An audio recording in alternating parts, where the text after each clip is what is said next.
A music minister tí ò kí study Bible. A music minister tí ò gbọ́ nǹkan kan lẹ́nu Ọlọ́run. A music minister tí ò kí gbàdúrà. A music minister tó ń fẹ́ sá eré tó fẹ́ di star by force by fire. Àwọn tó bá ń ṣe bẹ́ẹ̀, wọ́n máa ń di star, ṣùgbọ́n wọ́n máa ń parẹ́ lójijì.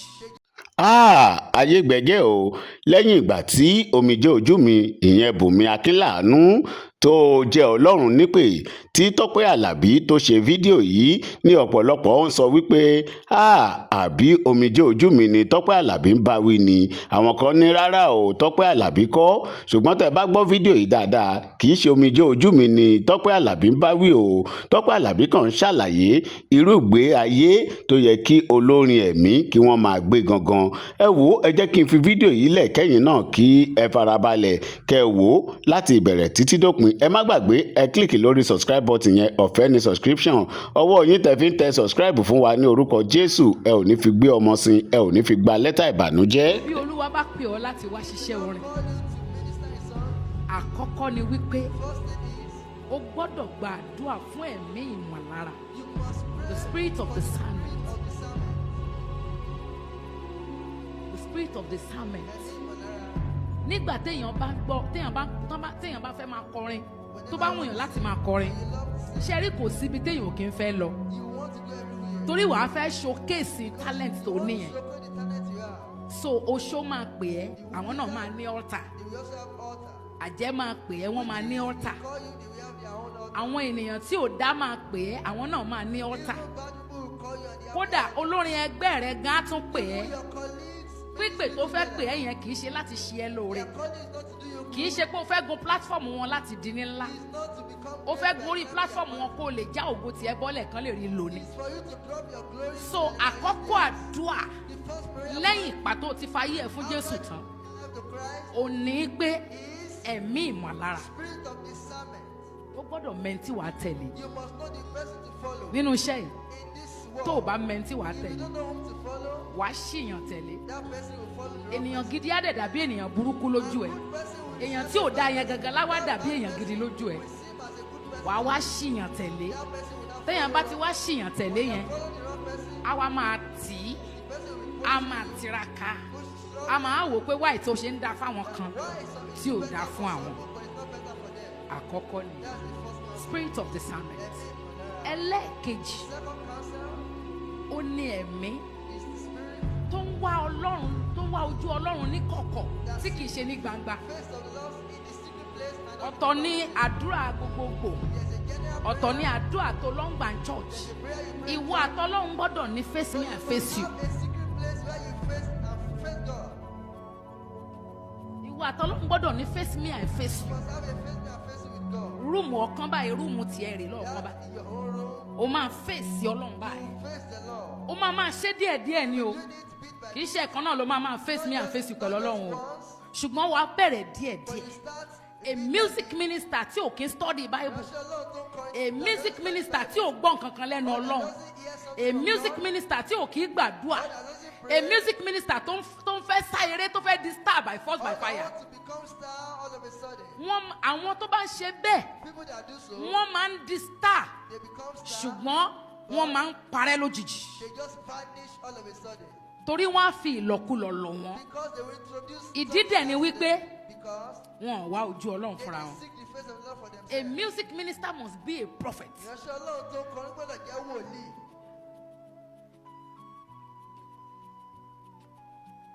Ibà lásán tó bá fẹ́ ṣe àwọn ọmọ mi ńlé, Olúwa máa sọ fún mi ní ó kù ọ̀sẹ̀ kan tó fẹ́ ṣe bà. A ní lágbájá nínú àwọn ọmọ yẹn ti ní stress, ó máa ní bà. So nǹkan báyìí ni kò sọ fún un lẹ̀ kó má bàa pọ̀. Màá dẹ̀ pè wọ́n lágbájá tó bá fi máa di Monday, ó máa bẹ̀rẹ̀ sí ní feel fever. You must be a prophet.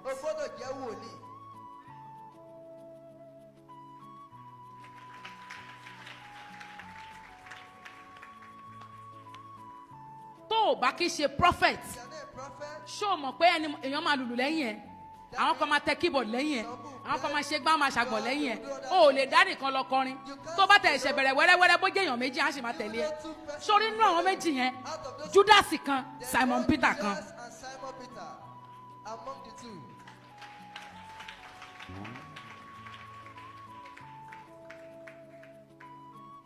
Nítorí àwọn méjì tó tẹ̀lé ẹ yẹn, èèyàn mẹ́fà ò lè tẹ̀lé ẹ kí Judas má sí inú wọn. Tí Jésù bá lè carry ẹ over, o lè carry ẹ over.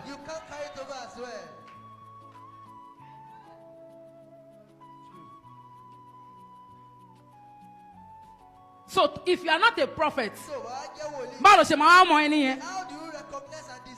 Ó dẹ̀ máa mọ̀ láti má lè kúrò. O tún ti gbọ́ yẹn rí.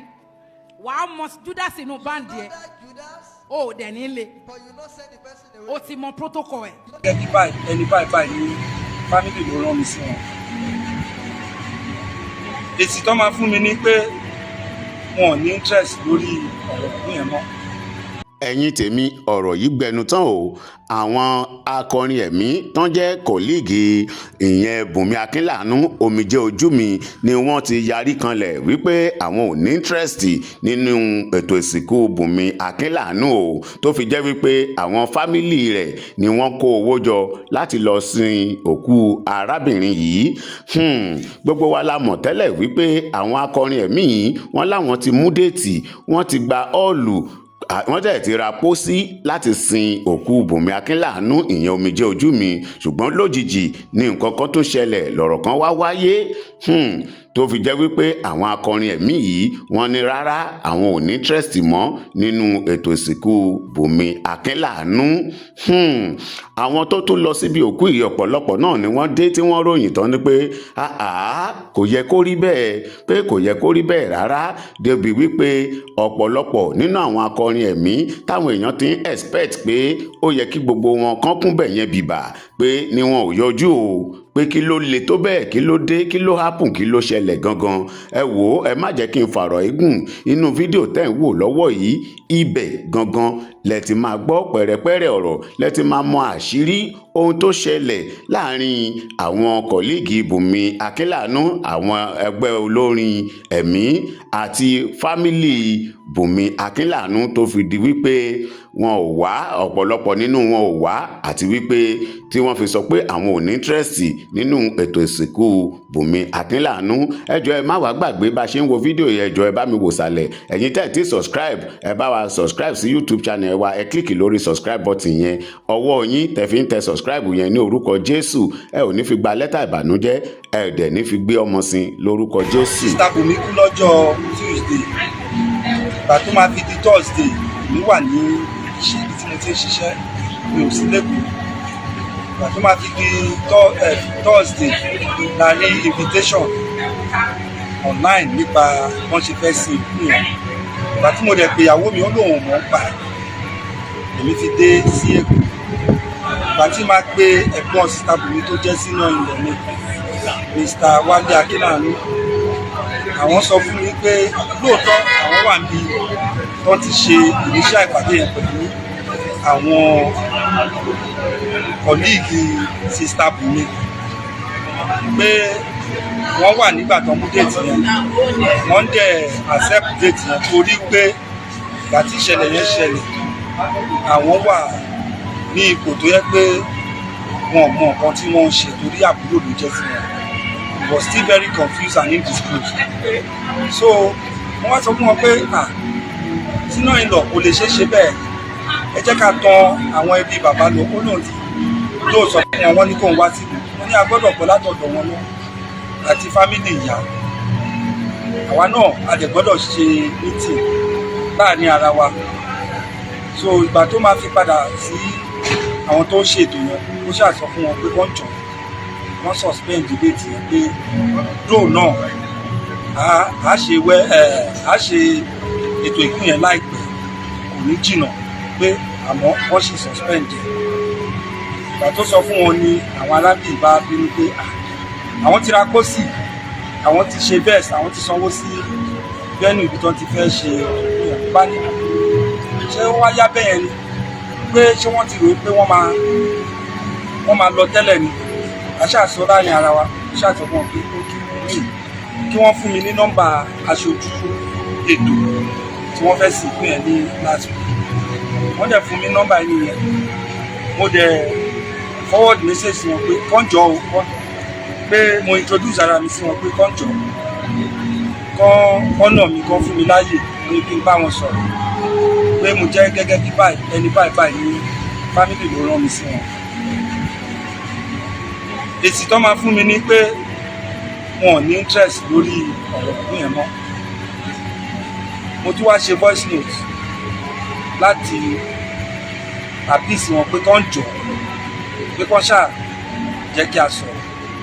Wọn dá mi lóhùn fún several hours. Mo dẹ̀ padà sí family meeting, mo dẹ̀ fún wọn ní report tí mo bá dé. Láì fọ̀rọ̀gùn, a tún pe bàbá kan kó bá wọn sọ̀rọ̀ after that day. Wọ́n dẹ̀ sọ fún bàbá yẹn pé tó bá jẹ́ ọ̀rọ̀ late sister Bunmi kán kúrò lórí ẹ̀ pé wọn ò ní nǹkan kan sọ lórí ẹ̀. Bàbá yẹn ṣàfù wa lábọ̀. So eventually family àwa mẹ́fà, sister Adékẹ́mi Adéníkẹ́mojú àti sister Elizabeth Moni àti èmi àti ìyàwó mi àti kejì ẹ̀ àti Bra Wálé aṣáàgádà owó òun la fi ń ṣe ìdúgbà ń ṣe lẹ́nu àlọ́ online. Àmọ́ gbàtà bẹ̀rẹ̀ sí prepare fún ètò yìí aṣáàrí pé àwọn information wá sórí Facebook tí mo rí mo dẹ̀ ní lọ́wọ́ as evidence. Even message tí mo send sí ẹni tó fẹ́ ṣe ètò yẹn tẹ́lẹ̀ is still on my phone. If there is any need for me to provide evidence ọ̀rọ̀ tó sọ I provide it. Gbogbo irọ́ tó ń pa lórí family pé family ń jà family ò jà o. Family is seriously bereaved about the death of a glorious daughter of ours. And abẹ wọn àfẹ́ ìjà àfẹ́ rojọ́ reason ti family òfin reply wọn online nìyẹn. Torí nǹkan tó ń ṣe àwọn ó yàtọ̀ sí nǹkan tó ń ṣe àwa. We have lost a glorious child. We are very very bereaved. Ìyàwó mi gan ò lè jẹun. Àmọ́ àwọn wọn kàn jẹ́ ọ̀rẹ́ sí wọn mọ pain táwa ń go through. So mo tún wá rí another information online pé à ń bẹ àwọn artist pé kán wá perform lẹ́nu. Irọ́ ló fi pa o àbẹ artist. Àmọ́ àwọn artist tó mọ̀ pé truly colleague wọn ni ọ̀rẹ́ wọn ni àwọn ló decide láti wá sí event lẹ́nu láti wá honour sister Bunmi, late sister Bunmi Akínàánú. Àmọ́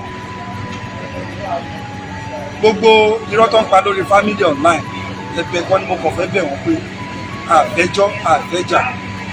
Àmọ́ ọ̀kan má gbàgbé pé Nàìjíríà tá a wà yìí there is a law we call it cyber crime law. Tó ń bá continue àti máa màláì ní méjì family àti máa borúkọ family wa jẹ́. I will personally file a petition and I will go through the legal process. Court máa dájọ́ fún wa. So mo bẹ̀ wọ́n anything tó bá ti sọ nípa family come bring it down online, and tó bá ní any evidence against the family where the family said so thing or bá wọn jà, èmi put it forward before you today pé kàn post it online. Tó bá ní any evidence ibi tí family ti sọ fún wọn pé wọ́n má ṣe òkú yìí rárá, but nǹkan tó yà wá lẹ́nu jù ní pé after ta ní kan suspend the next day a rí pé wọ́n ti cancel it totally. Wọ́n ṣọlọ́run. Every human being can be done without. It is only God that is indispensable. Ẹ ṣé gan.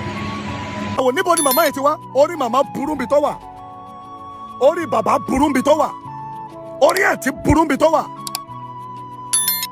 Bí ẹ̀yin ènìyàn wọn yóò bá ṣọ́ra, ẹ̀yin olórin ẹ̀mí, ẹ̀yin ìránṣẹ́ Ọlọ́run, ẹ jẹ́ sọ pẹpẹ gùn. Bẹ́ẹ̀ bá ti sọ pẹpẹ gùn, ohun tó léwu díẹ̀ ni.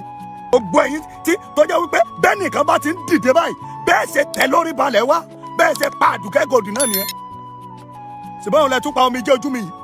Ẹ jẹ́ máa bá mi ṣí ẹ̀ ìránṣẹ́ torí pé àti níjọ́ síbi iṣẹ́ ìránṣẹ́ là ń ṣe kiri, kí là ń para wa lé lórí.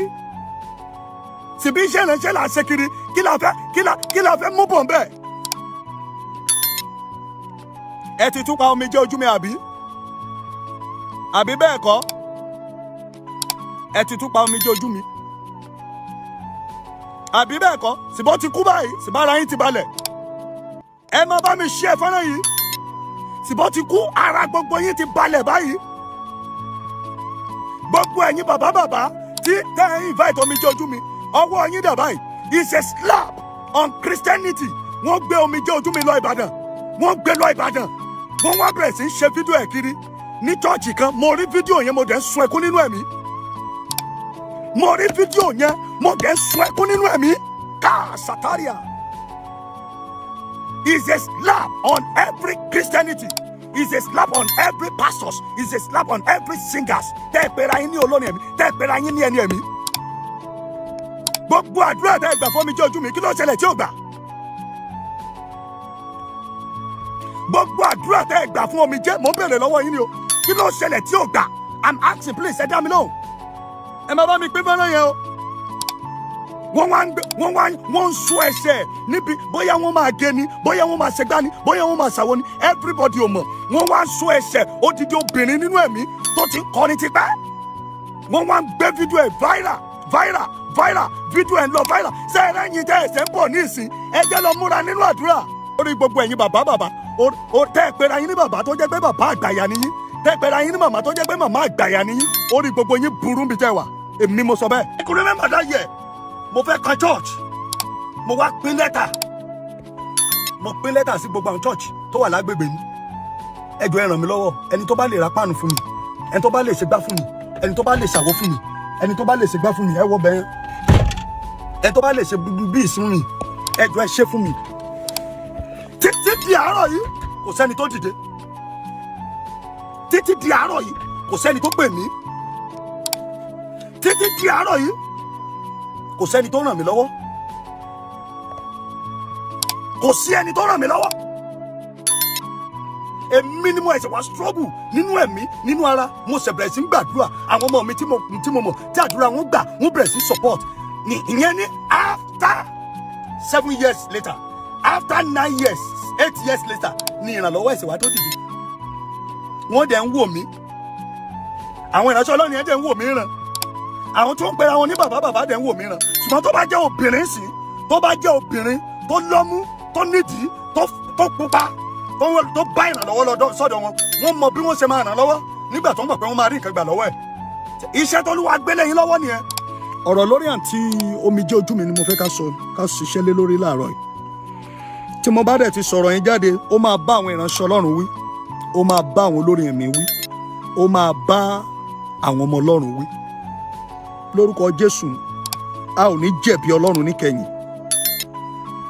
ṣé ẹ rí nínú iṣẹ́ tá a jọ ń ṣe yìí mo sọ fún yín ṣáájú lẹ́ẹ̀kan mo ní ọ̀tá wà ńbẹ̀ èmi ti rí pásítọ̀ ẹgbẹ́ mi tó ń sọ fún mi wípé torí pé mo mú chọ́ọ̀chì wá sí ibi tí òun wà ó ní láyé mi ò ní gorí pẹpẹ òun mọ́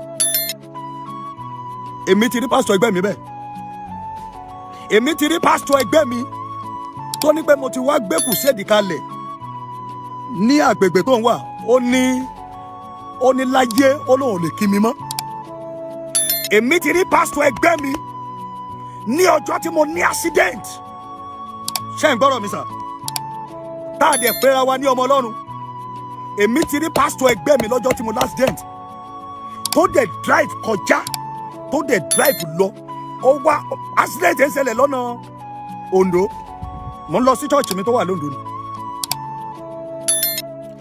ó dẹ̀ drive wá sí Àkúrẹ́ ó dẹ̀ drive padà sóńdó ó dẹ̀ rí accident títí di àárọ̀ yìí kò pè mí títí di àárọ̀ yìí kò text message títí di àárọ̀ yìí kò bá mi sọ̀rọ̀ ohun tó máa padà lọ máa sọ fún àwọn ènìyàn ni wípé ṣebí mi ni ohun tí ojú mi wá lójú mi rí ṣé ń gbọ́ báyẹn ìránṣẹ́ Ọlọ́run ni o ìránṣẹ́ Ọlọ́run ni o ó dẹ̀ pera rẹ̀ ní ọmọ Ọlọ́run o ṣé a rí àwọn ẹ̀yin kan wà tó jẹ́ wípé tẹ́ ẹ jẹ́ ọ̀tá àyànmọ́ iṣẹ́ ìránṣẹ́ ẹ̀yin kan wà tó jẹ́ wípé bí ẹnìkan bá ti mí ní ẹ̀gbẹ́ yín ẹ fẹ́ kẹ́lòmíì mí mọ́ ẹ̀yin kan wà tó jẹ́ wípé bí ẹnìkan bá ti dìde lẹ́gbẹ̀ẹ́ yín inú á máa bí yín oh my God ọ̀rọ̀ pọ̀ láàárọ̀ yìí tí mo fẹ́ sọ bí ẹnìkan bá ti jẹ́ èèyàn ní ẹgbẹ́ yín bí ẹ ṣe dá ẹ̀ dáhùn lẹ́ẹ̀ma wá ayé sọ̀rọ̀ tún ìṣe káàbọ̀ sà ẹ bá mi ṣí ẹ̀.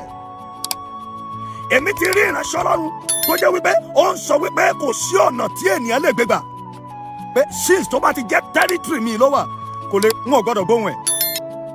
I invite one man of God lọ́jọ́ kan bàbá ni wọ́n mo dẹ̀ forúkọ bò láṣìírí nílùú Ondo State yìí ni kò dẹ̀ sẹ́ni tí ò mọ̀ ọjọ́ tí mo invite ẹ̀ wá sórí pẹpẹ mi ọjọ́ tí mo invite ẹ̀ wá sí church mi ọjọ́ náà ọjọ́ kejì a fẹ́ ṣe 3 days program ọjọ́ àkọ́kọ́ wọ́n kàn ń drive lọ ni o ẹ máa gbọ́ o bàbá yẹn ń drive lọ ni o níbi tí church mi wà tẹ́lẹ̀ níbi tí mo gbé church sí tẹ́lẹ̀ bàbá yẹn kàn ń drive lọ ni o bọ́dẹ̀ ẹ̀sẹ̀ ń drive lọ ó wá rí bíbọ̀dù mi ní junction ó wá lóun fẹ́ drive wo ó wá ní àwọn dẹ̀ wíṣọ pé torí pé òun mọ̀ mí pé kóńkàn mọ ọ̀dọ̀ mi tó bá jẹ́ pé mo mọ̀ lọ́jọ́ yẹn mi ò ní wẹ́kọ̀mù bàbá yìí tó bá yẹ pé mo mọ̀ iye mi sí lọ́jọ́ yẹn mi ò ní sọ pé níbo lẹ ti ń bọ̀ sà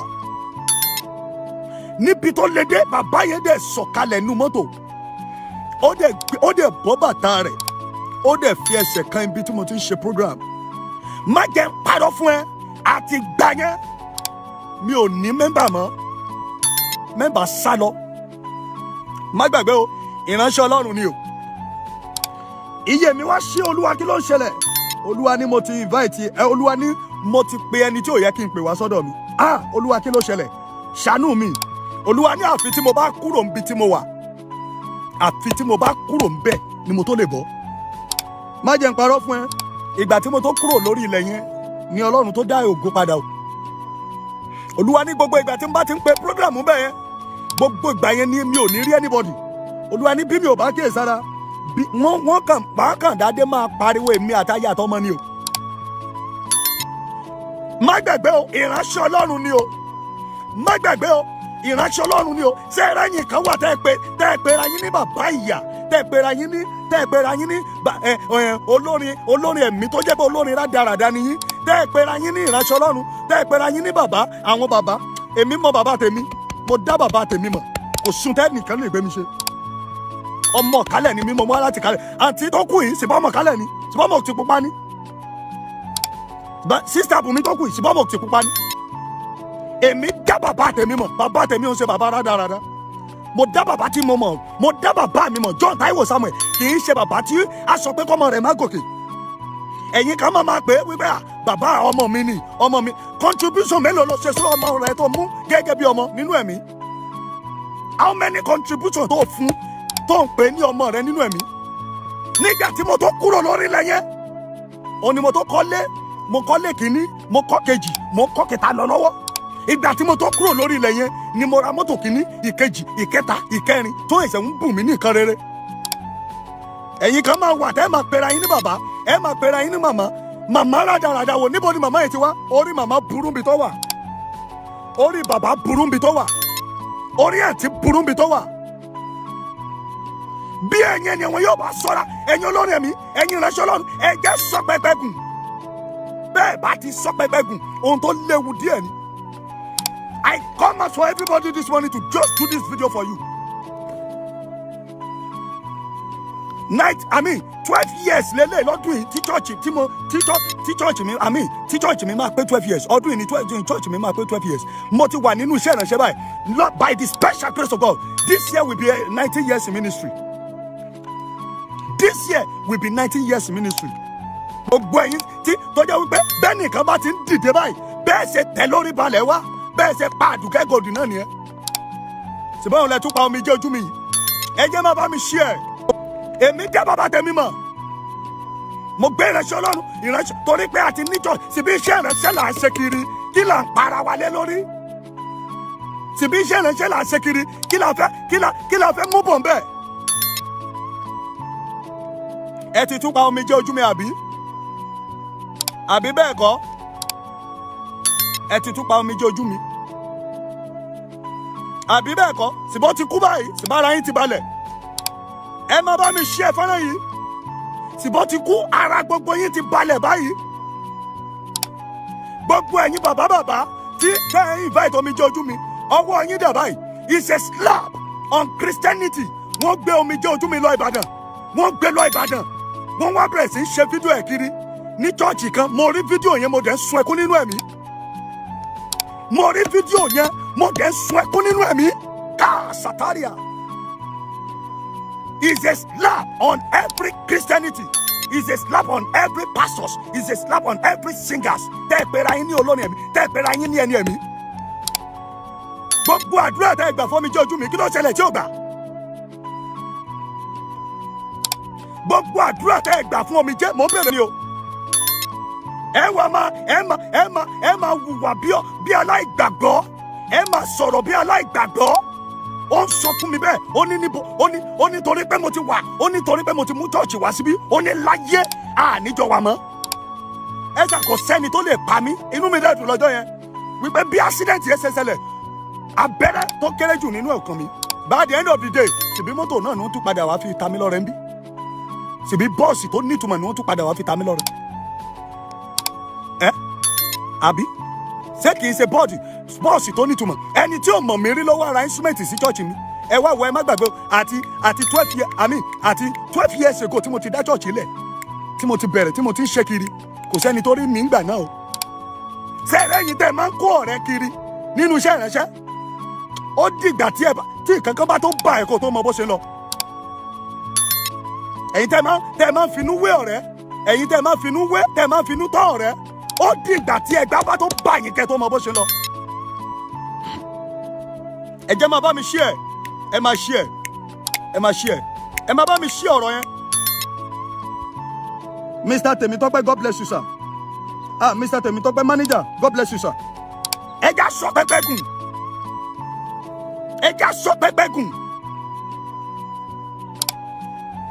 Wọ́n máa sọ fún ẹ wípé àkùkọ gàgàrà kò sẹ́ni, wọn ò fẹ́ kẹ́lòmíì kọ. Ẹni bá kọ lẹ́gbẹ̀ẹ́ wọn báyìí, wọ́n máa paná ẹ̀ mọ́lẹ̀ ni. Ẹni bá kọ lẹ́gbẹ̀ẹ́ wọn báyìí, bí wọ́n ṣe máa paná ẹ̀ ni wọ́n máa wá. Wòlíì ẹ káàbọ̀ sà. Bí ẹnìkan bá dìde tó bá ti ń lara ẹ̀ láyé, máa kọ́ lẹ̀ ọ̀ torí ọmọ rẹ, máa rántí bó o bímọ o. Tó bá sọ wípé ní àfẹ́ ká gbúrú ẹ̀ mọ́, ìwọ náà kíyèsára o torí pé o bímọ o. Ó dọjọ́ àtúnṣùn kẹ́lòmíì tó mọ̀, ó dọjọ́ tí òjò bá tó dá kẹ́lòmíì tó mọ̀ pé ọ̀brẹ́là ló ń rù, kó tó mọ̀ pé ẹrù ló ń rù. Ẹ wá máa bá bálabàlá kiri, ẹ máa ṣe kinní kiri, bàbá ẹlòmíì inú yín ẹ̀yin obìnrin, àwọn ọkùnrin ti bá yín sùn tán, kẹ́ ẹ tó gun orí pẹpẹ ni wọ́n bá yín sùn. Ìgbà wo ni ògo ò ní wọlẹ̀? Ìgbà wo ni ìràwọ̀ ò ní wọlẹ̀? Ìgbà wo ni ayé ò ní gẹ̀ẹ́tì yín? Ọ̀pọ̀lọpọ̀ olórin ẹ̀mí ni wọ́n ti bá sùn tán kó tó gorí pẹpẹ. Makondas Kataria, ọ̀pọ̀lọpọ̀ olórin ẹ̀mí ni wọ́n ti bá sùn tán lórí pẹpẹ. Ọ̀pọ̀lọpọ̀ ìránṣẹ́ Ọlọ́run, kódà gan àwọn prophetess gan ló tún bayé jẹ́ báyìí. Ẹ wo, ẹ jẹ pàṣẹ láti ayé ìdọ́run, ẹ ti mọ anything. Ọ̀pọ̀lọpọ̀ prophetess ni wọ́n ti bá sùn tán kó tó gorí pẹpẹ. Ẹ̀yin náà torí pé ẹ fẹ́ ní connection, torí pé ẹ fẹ́ kí èrò, ẹ fẹ́ máa trend, ẹ fẹ́ kí èrò máa rí yín, ẹ fẹ́ kó máa rí yín mọ́ bàbá yẹn, ẹ fẹ́ kó máa rí yín mọ́ ìyá yẹn, ẹ fẹ́ kó máa rí yín mọ́. Ẹ jẹ́ máa bá mi share, ẹ máa bá mi share fẹ́, bẹ́ẹ̀ bá share fọ́nà ẹ̀ máa bá yín jà o. Wòlíì, you are welcome, sir. Wòlíì ńlá rè. Olúwa ṣeun, bàbá, you are welcome, sir. Sister Idowu, you are welcome, sir. Ẹ máa sọ pé torí pé ẹ fẹ́ trend, ẹ fẹ́ kó mọ̀ yín, ẹ fẹ́ kó ṣe gbá, wọ́n dẹ̀ máa bá yín sùn, wọ́n dẹ̀ gba ìràwọ̀ lọ. Ẹlòmíì nípa ẹ̀bùn, ẹlòmíì wọ́n ní ìwò tó bá ti ra mọ́tò fún báyìí, ẹ má wọrí, ó ń bọ̀. Mo láìka tí ẹ mo ra mọ́tò fún, mo láìkì bàbá yẹn mo ra mọ́tò fún, wọ́n panakádàrá rẹ díẹ̀díẹ̀ tó mọ̀. Ohun tó fẹ́ jẹ́ láyé ni wọ́n ti gbà lọ́wọ́ rẹ tó mọ̀. Adéjọkẹ́, you are welcome, my daughter. Evangelist Sola Sáré, you are welcome, sir. Ìràwọ̀ lọ díẹ̀ tó mọ̀. Tìbí àǹtí Omije àti kú báyìí, ara gbogbo yín sà ti balẹ̀ àbí kò balẹ̀? Àbára yín ò balẹ̀ báyìí. Ẹ má bá mi share fọ́nà yóò tẹ́ ẹ bá ti gbogbo ẹ̀yin tẹ́ ń wo fídíò, ẹ má share, ẹ jẹ́ kó dé ọ̀dọ̀ wọn. Àwọn òbàyéjẹ́ gbogbo yìí. Àwọn òbàyéjẹ́ gbogbo yìí. Kí ló ṣẹlẹ̀? Kí ni bàbá oníbàbá ṣe fún yín? Mọ́mí jí o. Ta ló wà nínú church ń bẹ̀ yẹn? ẹ pé mọ́mí jí ò fún mi.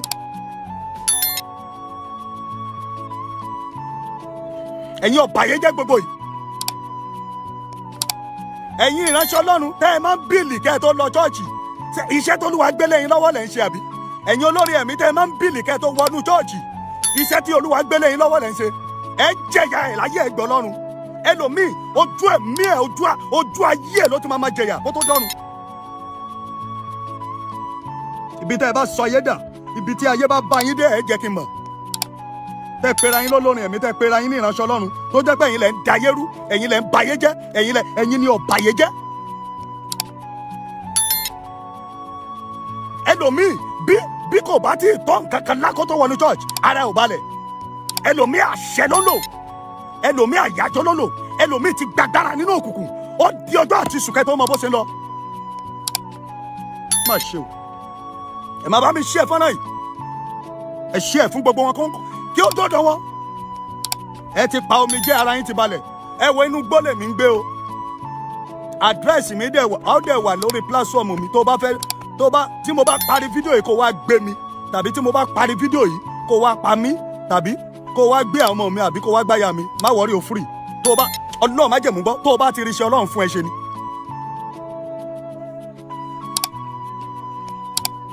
ìránṣọ́ mo ní accident yẹn, ìránṣọ́ Ọlọ́run kan dẹ̀ ń sọ lórí pẹpẹ, ó ní Ọlọ́run ló mọ ohun tí mò ń wá kiri. iṣẹ́ t'Olúwa gbélé yín lọ́wọ́ nìyẹn. 249 people ló ń wò mí lọ́wọ́ báyìí. ẹgbẹ́ máa bá mi ṣí ẹ fọ́nà yìí. ṣé iṣẹ́ t'Olúwa gbélé wọn lọ́wọ́ nìyẹn? ìránṣẹ́ Ọlọ́run ẹgbẹ́ mi dẹ̀ ń sọ fún mi pé kí ni mò ń wá kiri. ìránṣẹ́ Ọlọ́run ẹgbẹ́ mi dẹ̀ ń sọ fún mi pé ṣèbí mo mú church wá báwọn ni. ó dẹ̀ sọ fáwọn èèyàn lórí pé mo ní accident, mi ò dẹ̀ robi sí ẹ, mi ò rò bànújẹ́ sí ẹ. Pastor Olúṣèyí, you are welcome, sir. 270. mo fẹ́ kó máa lọ bẹ́ẹ̀. ẹ má bá mi ṣí ẹ báyìí, mo fi Kristi ọ̀gá ògo bẹ̀ yín. ẹ má ṣí ẹ fẹ́ràn yìí.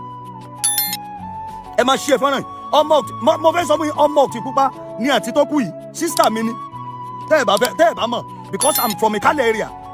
ọmọ òkè pupa ni mí, ọmọ òdi ayé gidi. ọmọ òdi ayé ni mí, mo dẹ̀ sì ní bàbá mi ò níyàwó. ṣùgbọ́n ohun tí mo bá fi ẹnu mi sọ, and thank God, lẹ́nu ọjọ́ mẹ́ta yìí ní last year, I could remember God message me, ó ní ọmọ tó o bá fẹ́ rìn jìnnà má kó ọ̀rẹ́ mọ́ o. mo ní Olúwa, kí ni ìtumọ̀ ìran yìí, kí ni ìtumọ̀ ọ̀rọ̀ yìí? Olúwa ní wo, tó o bá ti fẹ́ rìn jìnnà, nílé ayé yìí, tó o bá fẹ́ jẹ́ èèyàn má kó ọ̀rẹ́ mọ́. àwọn ọ̀rẹ́ tó kó ìkà ni wọ́n. ìgbà tí mo tó stop ẹ̀ láyé mi tó dáa, ìgbà tí mo tó stop ẹ̀ ní ayé mi tó nítumọ̀, ìgbà tí mo tó stop ẹ̀ ni bàbá náà dẹ̀ máa bá mi sọ̀rọ̀. ọmọ, ohun tí mò ń ṣe kọ́ ló ń ṣe yìí o. alóòfọ̀rọ̀ ẹ lẹ̀.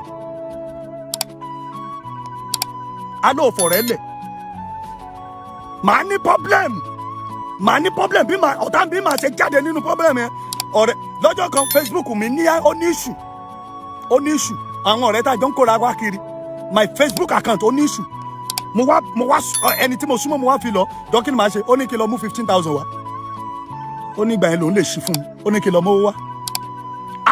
mo dẹ̀ gbá wọ́n mọ́rí báyìí. ọ̀rẹ́ tá a jọ ń jẹ tá a jọ ń mu 360. ẹjọ́ ẹ máa bá mi ṣí ẹ̀, mọ́mí jẹ́ ẹgbà, ẹ máa bá mi ṣí ẹ̀. ẹni tá a jọ ń jẹ tá a jọ ń mu, níbo la wá balẹ̀ ayé wa dé báyìí? níbo la wá? ṣé bàbá tí ìrówó a lè lé chọ́ọ̀chì lọ mínísítà? àtọ́jọ́ tí Olúwa ti sọ fún mi wípé ọmọ má tún gbowó lọ́wọ́ anybody mọ́, àtọ́jọ́ yẹn ni ayé mi tó dáa. tí mo bá lọ chọ́ọ̀chì báyìí tí mo lọ mínísítà bẹ́ẹ̀, mi ò ní gba 1 naira tí màá fi kúrò bẹ́ẹ̀. sọlọ́run ò wá bùkún mi ò dẹ̀ kí n gbowó náà tẹ́lẹ̀, ohun tí wọ́n bá ti fún mi náà ni mò ń gbà. ẹlòmíì báyìí mo invite ẹnìkan wá síbí sí chọ́ọ̀chì mi bì. ọjọ́ tí mo invite wá, ó bá mi ṣe program tán, mo dẹ̀ fún ní envelope. ó délé ó ń sọ fún mi pé kí ni mo fún òun yẹn, oníṣòwò ni mo fún òun yẹn. níbo la wá bá gbàgbọ́ dé báyìí? níbo la wá bá ìgbàgbọ́ lọ báyìí? mọ́mí jí ò fún un bá báńkì tí kò. níbo la wá bá ìgbàgbọ́ lọ báyìí? ó dẹ̀ ń sọ fún mi pé ṣé owó ni mo fún òun yẹn. mo dẹ̀ bẹ̀, mo ní má bínú, mi ò mọ̀ pé kò rí bẹ́ẹ̀, mi ò mọ̀ pé bó ṣe máa rí nìyẹn. má bínú, ẹ sáà mo yẹ àwọn èèyàn tó wá church. ẹ dẹ̀ mọ̀ pé mò ń gbìyànjú, inú igbó dẹ̀ mò ń gbé, inú igbó ni church mi wà. ó ní ìyẹn ò kan ẹjọ́ mò ń béèrè ni o. ṣé bí a ṣe fẹ́ máa ṣe ìgbàgbọ́ náà lélẹ́yìí, ilé ayé tó jẹ́ pé ilé ayé òfo yìí, ilé ayé tó jẹ́ pé kò sí nǹkan kan bẹ́ẹ̀ ṣèbá àǹtí Omije sáà ti kú báyìí ara gbogbo yín sáà ti ń balẹ̀ báyìí àbí kò balẹ̀. Yẹmí Adéọlá àbí Ayẹmí àǹtí Yẹmí Adéọlá bí Ayẹmí Adéọlá náà ni bí wọ́n ṣe pa náà nìyẹn lákùrẹ́ ń bì wọ́n ṣe pàdánù nìyẹn.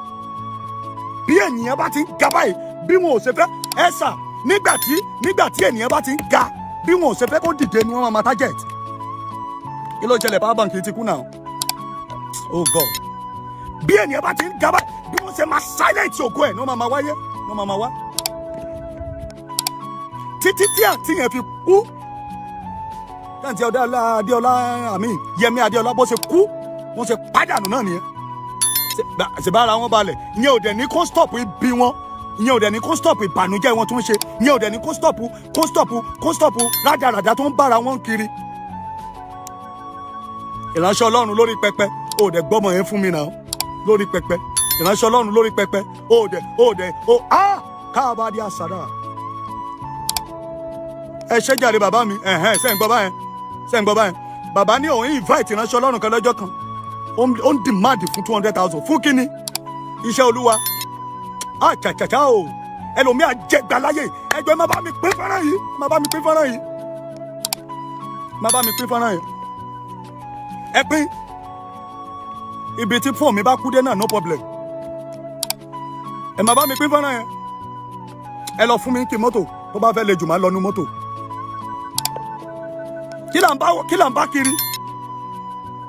kí là ń bá kiri ṣé ìgbàgbọ́ tí Olúwa sọ fún wa nìyẹn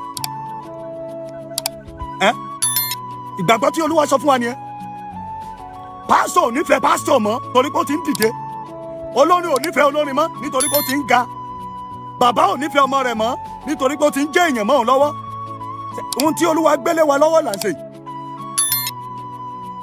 ṣé ohun tí adániwáyé gbélé wa lọ́wọ́ là ń ṣe sóò là ń bá kiri ẹlòmíà jẹyà láyé yìí ó máa jẹyà lọ́run èmi mo sọ fún bẹ́ẹ̀ èmi mo lólu ọmọ Samuel ló sọ bẹ́ẹ̀ ẹlòmíà sun ẹkún ní ayé yìí wọ́n á máa gbọ́ ní ọ̀run ṣé gbogbo bá a ṣe fẹ́ máa bá lọ náà lélẹ́yìn in Christianity life in Christendom life is a slap on us ẹjọ́ gbogbo àdúrà tí a gbà fún àǹtí Omije Ojumi kí ló ṣẹlẹ̀ tí ò gbà gbogbo contribution tí wọ́n ṣe fún kí ló ṣẹlẹ̀ tó dójú tì í Olúwa ti sọ fún mi ní ìbẹ̀rẹ̀ ọdún yìí ní ọ̀dì wọ́n ó ní ẹlòmíì bó bá gbójúlé ògùn lọ́dún yìí ọdún yìí lògùn yẹn máa dójú tì í bẹ́ẹ̀ lòmíì bá gbójúlé nǹkan kan míì tó ń sìn tó yàtọ̀ sí Ọlọ́run ọdún yìí nìkan yẹn máa dójú tì í. kí ló ṣẹlẹ̀ àbí wọn ò dáwó fún ni àbí wọn ò sọ́pọ́tì ẹni àbí wọn ò ràn lọ́wọ́ ni kí ló wá ṣẹlẹ̀ tó dójú tì í kí ló ṣẹlẹ̀ tí àdúrà wa ò gbà lé lórí is a slap on us àwọn aláìgbàgbọ́ dẹ̀ máa rí wípé wọ́n dẹ̀ gbàdúrà o àwọn aláìgbàgbọ́ àbáwọn aláìgbàgbọ́ ò rí the other aspect in worshiping God ṣé wọn ò rí àwọn tó bọ òrìṣà ṣé wọn ò rí pé àǹtí síkì àbí wọn rò bí àwọn ò pray fún àbí wọn rò bí àwọn ò wọ̀ wájọ dáradà bọ̀ kí ló wá ṣẹlẹ̀ tí àdúrà ò gbà ẹ̀já padà sọ́dọ̀ Ọlọ́run báyìí bí ẹ̀ bá padà sọ́dọ̀ Ọlọ́run bí ẹ̀ bá padà wá kàpádìí àsọ̀rọ̀ kí ló ṣẹlẹ̀ tádùúrà ò gbà àwọn ń bá mọ̀yànmọ̀yàn kiri ilé ẹlẹ́ǹsìn Ọlọ́run ń bá mọ̀yànmọ̀yàn kiri ẹlẹ́ǹsìn Ọlọ́run ẹlòmíì ẹ̀gbọ́n rẹ̀ ló kú tí wọ́n fòun rọ́pò ìjọ pé kóun máa darí ìjọ ẹ lọ gbé tí àyẹn kúrò mẹ́ẹ̀ fún mi ẹlòmíì ẹ̀gbọ́n ẹ̀ ló kú tí wọ́n fòun rọ́pò pé kó máa control church yẹn lọ torí pé ẹ̀gbọ́n rẹ̀ ti wá kú wọ́n ti fòun ṣe Ọlọ́run ló pè dé level yẹn mo ń béèrè lọ́wọ́ yín ni o sọ Ọlọ́run ló pè dé level yẹn I'm asking please ẹ dá mi lóhùn sọ Ọlọ́run ló pè dé bẹ̀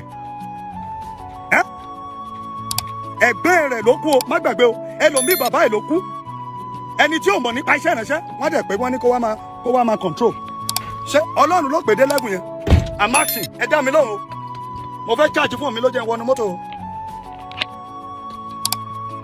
I can remember mi ò dẹ̀ lè parọ́ tí mo bá parọ́ kọ́ lọ́n jẹ mí yà I work with 10 years mo fi ṣe 10 years ni mo fi rìn láì gba $1 lọ́wọ́ anybody ohun tó bá ti fún mi ni mo ń rìn 10 years mo fi ń minister kiri 10 years complete 10 years 10 years mo fi ń minister kiri kó tó di wípé mi ò dẹ̀ kí ń gba 1 naira lọ́wọ́ anybody. Mi ò kí ń gba 1 naira lọ́wọ́ anybody. 10 years mo fi rìnrìn àjò láì kí ń gbowó lọ́wọ́ anybody. Ohun tó bá ti fún mi náà ni mò ń gbà. Mi ò ń demand, mi ò sọ wípé nǹkan báyìí ní kẹ́ fún mi. Mi ò dẹ̀ kí ń béèrè. Ọlọ́run dẹ̀ ń san fún mi, àbọ̀ Ọlọ́run ò san. Àbọ̀ Ọlọ́run ò san fún mi. Sọ́lọ́run ò san fún mi ni. Kí la wá ń bá kiri lórílẹ̀-èdè? Kí la ń bá kiri láyé? Ta ló ń disturb life mi yìí? Hello ọmọ, mo wà ní program, màá bá ẹ sọ̀rọ̀ later. So gbọ́. Okay, o ti lọ Èkó àbí? Kò sọ àlà. Kí la ń bá kiri? Àpèrà wa lólórí ẹ̀mí, àpèrà wa ní ìránṣẹ́ Ọlọ́run, àpèrà wa ní kinní kan, àpèrà wa ní ìgbà kan, àpèrà wa lápò, kò sórúkọ tẹ́lẹ̀ mi ò fúnra ẹ̀ tán. Ṣé kò dojú tì báyìí? Sórúkọ ò ní dojú tì yàn. Ṣé táìtù ẹ̀ ò ní dojú tì ẹ̀? Mo ń béèrè lọ́wọ́ yín ni o. Ṣé bí Ọlọ́run Ayọ̀ Babalọ́lá ṣe ṣe nìyẹn? Ṣé bí Ọlọ́run Mósè Orímọládé, àmì ṣé bí Mósè Orímọládé ṣe ṣe nìyẹn? Ṣé bí bàbá wa Ọ̀ṣọ́fà ṣe ṣe nìyẹn? Ṣé bí wọ́n ṣe ṣe nìyẹn? Ẹni tó bá yẹ kí àwọn bàbá ràn lọ́wọ́ kọ́ ló máa ràn lọ́wọ́ nígbà tó jẹ́ wípé wọ́n sorry excuse me, nígbà tó jẹ́ wípé most of àwọn obìnrin yẹn náà ni wọ́n ń bá sùn. Ìgbà òun ò ní ra mọ́tò fún, ìgbà òun ò ní kọ́lé fún. Tó bá rí ẹlòmíì tí chọ́ọ̀chì ẹ̀ tó ń joro tàbí tí chọ́ọ̀chì ẹ̀ tí ò tí ì lálàá. I could remember 1 year. Mo fẹ́ kọ́ church. Mi ò ní 1 naira torí mi ò léèyàn. Mi ò jẹ́yàn rí. Ilé wa wọn ò kì í dìde ń bẹ̀. Ṣùgbọ́n mo tiraka pé láyé mo gbọ́dọ̀ jẹ́ èèyàn. Mo tiraka pé láyé mo gbọ́dọ̀ lálùyọ. Mo tiraka láyé mọ́mí jí o. Mo tiraka láyé pé mo gbọ́dọ̀ make it láyé. My wife is here. Ẹ bá ní mo ń parọ́. Mi ò jẹ́ èèyàn, mi ò mọ̀yàn, mi ò jẹ́ èèyàn, mi ò mọ̀yàn, mi ò dìde, wọn ò kí ń dìde lé wa. Èmi nìkan ni mo bẹ Ẹlẹ́dàá mi pé ṣé bí màá ṣe máa bá ìyá lọ rè é. I could remember that year. Mo fẹ́ kan church. Mo wá pín lẹ́tà. Mo pín lẹ́tà sí gbogbo àwọn church tó wà lágbègbè mi. Ẹ jọ̀ọ́ ẹ ràn mí lọ́wọ́. Ẹni tó bá lè ra páànù fún mi, ẹni tó bá lè ṣe gbá fún mi, ẹni tó bá lè ṣàwo fún mi, ẹni tó bá lè ṣe gbá fún mi, ẹ wọ bẹ́ẹ̀. Ẹni tó bá lè ṣe bí ìsún mi, ẹ jọ̀ọ́ ẹ ṣe fún mi. Títí di àárọ̀ yìí kò sẹ́ni tó dìde. Títí di àárọ̀ yìí kò sẹ́ni tó pè mí. Títí di àárọ̀ yìí kò sẹ́ni tó ràn mí lọ́wọ́. Kò sí ẹni tó ràn mí lọ́wọ́. Èmi ni mo ẹ̀ṣẹ̀ wá struggle nínú ẹ̀mí nínú ara. Mo ṣe bẹ̀rẹ̀ sí gbàdúrà. Àwọn ọmọ mi tí mo mọ̀ tí àdúrà wọn gbà wọ́n bẹ̀rẹ̀ sí support.